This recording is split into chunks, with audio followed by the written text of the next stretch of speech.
Hi guys, right, I'm going to do a video which compares basically this one's going to be about comparing the mainly bolt action rifles between three factions to show the evil anti-US and GB bias that the developers of Enlisted have got for some weird reason. What have they got against us? Basically, as I've said in the previous video, that Springfield there is the only usable rifle. I think this one, oh yeah, there's something weird about this one. That actually goes off target very slightly. You wouldn't notice when you use it in game. But when you use it on the firing range, you'll find that it actually goes very slightly off to the right on every shot. It's barely noticeable. But I nearly tried using this one because I actually prefer the sights on it because you've got that ring as opposed to just a little notch. I actually do still like the notch on the Springfield, weirdly enough. So anyway, the Springfield's usable. This one is usable, but I won't use it because I'm OCD about the fact that it goes slightly off. I think the Enfield P14's all over the place. So is that Enfield. The Ross, again, is all over the place. M1 carbine is a pea shooter anyway and useless.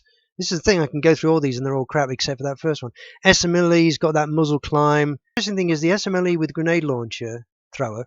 I was thinking maybe that'll do the same as the Russian Mosin, because what I found with the Russians is that all their rifles are great except they're all good, but the recoil characteristics on the M9130 are the same as the things like the Lee Enfield and the SMLE, and so I wouldn't necessarily choose to use that over. Well, of course, the Winchester's mega powerful anyway, and even though the carbine's a bit short range sort of thing, I use that on all my assault as a second weapon. It's a shame they can't have a real rifle, but they've got to have some kind of... Oh, and not this carbine, I mean this one here, the 1938, because it's got a bayonet. That one doesn't have a bayonet. But that's a really good rifle. Doesn't reach out to long range with any sort of power. The Dragoon is perfectly good. It's only like, what, BR1? But the thing I found was the Mosin 9130 has muzzle climb, but as soon as you stick a grenade thrower on it, it doesn't. And that grenade thrower variant actually stays on target, every time after you fire. So I actually, if I've got riflemen, I'll equip them with the second weapon as that.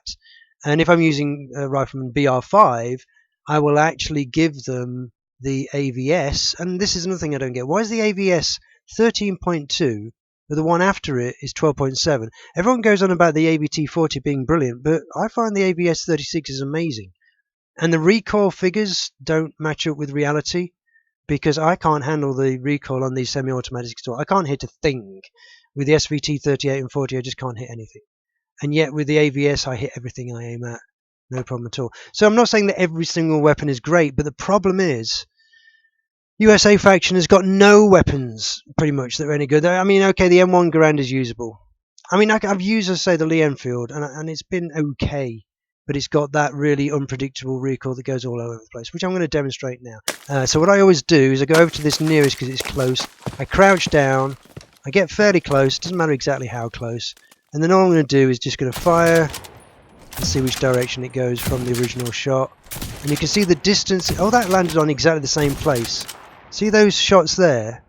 Those are two shots in the same place. So you see that's not a good thing, because you don't necessarily want it to be that random. You want it to go in a certain direction, preferably consistently, or the opposite. I mean, I don't mind if they made all the rifles like this. That'd be fine. If all the German and Russian, bolt actions, and only said air rifles. If all the bolt actions in the game had this kind of random recoil characteristic, then that'd be great. I'd handle that. It would just be equal. It would just mean that there's no difference and there's no bias. It's just this bias that I find annoying. So you have to bring it right back down, you see, to get back on target. And you don't know which direction to pull it. You can't anticipate because you don't know which direction it's going to go, or how far it's going to go. Now that thing about how far it goes, again, that's okay. I don't mind that so much. Yeah. So that's how bad the Lee Enfield is. And bear in mind, I'm not complaining about recoil characteristics generally in the game. I'm just saying that for the US rifles, it's no good. Right. So in the previous video, I showed how the Springfield just goes on target every time. I tried the SMLE with grenade launcher, and that was also terrible, as opposed to the Mosin where it fixes the issue.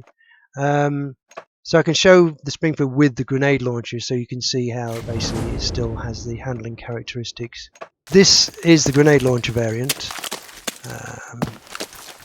and you'll see how basically I'm not even close to the target, but you see how the rifle itself still fires directly on target pretty much. I'm not having to move the mouse. See, that's not too bad. So if I then put the grenade thrower on, the thing about this is that if you've got grenade thrower, right, if you need to aim upwards like that to hit your target, then the thing is that when you do that, I can just move to the right slightly now. Oh, he just goes miles too far. Okay, maybe point not to. Right, so I'd have to, yeah. Okay. There we go. Anyway, that rifle still performs perfectly fine as the grenade throw variant. So now to compare with the German rifles, obviously these early rifles and the Kar 98K there, that handle's the same as the Springfield. But then you look at things like the Carconoma, the VZ, try any of these. They're all great. I love this one. This is my favourite rifle at the moment. I never even knew about this rifle until literally the other day, about 3 days ago or a couple of days ago or something. I just used the Carcano mod 38 whatever, mod 30 whatever. I used that as a slightly more powerful bolt action for my Germans. But look at that, I'm not even. Look at this. It's a few slightly off. I'm still crouched, aren't I? Let's do this again. It's not got this muzzle climb that goes all over the place. I think the reason a couple of those shots was off was because I was snatching. I was firing before it had got back on target. You can kind of force it to go off. So like if I wait until it goes back on target, then you see how close that is. But if I try and snatch it, I'll show you what I mean. So if I go like that and then try and do this, there we go. Before aiming, then yeah, it goes all over the place. But then it groups up together again up there, you see. So you can see how, you know, this is a German rifle, and it's great. And at long range, look at that, it just goes straight back on target. I'm not having to move the mouse. And I'm literally not, I'm just holding the mouse absolutely still at the moment. Oh, there we go.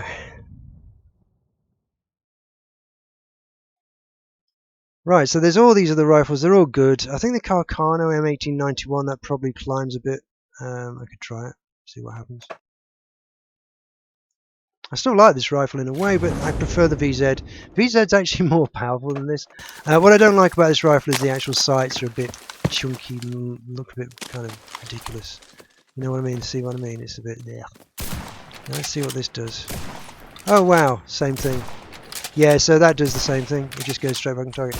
Only difference with this rifle is it's got 6 rounds instead of 5. So yeah, another German rifle that does that of going straight back on target. And bear in mind, the USA faction only has the Springfield that does that.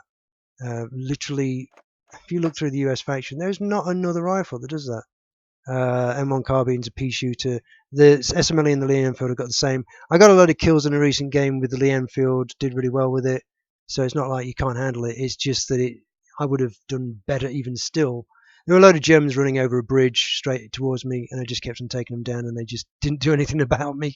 And it was useful that I had 10 rounds in it, so I wasn't having to constantly reload. But it would have been nicer to have a rifle that was even less rounds, but at least went back on target, because then I wasn't having to take a bit of time to adjust my aim. It just happened they were running out in the open, and it was easy to reacquire each one of them. So the M1 Garand and the Johnson have the same sort of characteristics of going off and to the right, which I demonstrated in the previous video. So let's look at some more. I'll tell you what, let's look at the Soviet rifles. So the Soviet rifles, these carbines, they are, you can give the soldiers this as a second weapon. It doesn't reach out to such a long range, because if you look at the power drop off, it's horrendous. Look at that, 116. Compared to a normal rifle, like, you know, the Dragoon, you'll see what I mean, 19.4. And then you'll also see that the Winchester is really powerful. Really powerful. Look at this, at 24.3. So the carbine I like to use is the Mosin 1938, because it's got a bayonet. That's purely why I have that. I don't use this. I never bother with that one. I did test it. Now the interesting thing is the M9130 does have muzzle climb the same as the Lee Enfield, but as soon as you stick a grenade thrower on it, it doesn't. Whereas that is not true when you unlock the SMLE. I was hoping for that. I was hoping maybe because the SMLE's got the muzzle climb, but the SMLE with the grenade thrower doesn't have that behaviour. It doesn't fix it at all. Whereas, so if I show you the Mosin quickly, so this is the Mosin, and this will have muzzle climb. So that's definitely got muzzle climb. You know, again, I can still use that. It's just you don't get onto target as fast. But the thing is, the Winchester doesn't have that. But when you look at the actual grenade launcher variant, it's really strange because it actually goes back on target. Right, so this is the Mosin with the grenade launcher. Look what happens. I'm not moving the mouse at all. Look at that, straight back on target. And that's just the grenade launcher variant. Look at that. It's the I'm pretty sure it's the M9130. It seems it's got the same performance characteristics and everything as that. But it's actually the grenade launcher variant. So yeah, isn't that strange?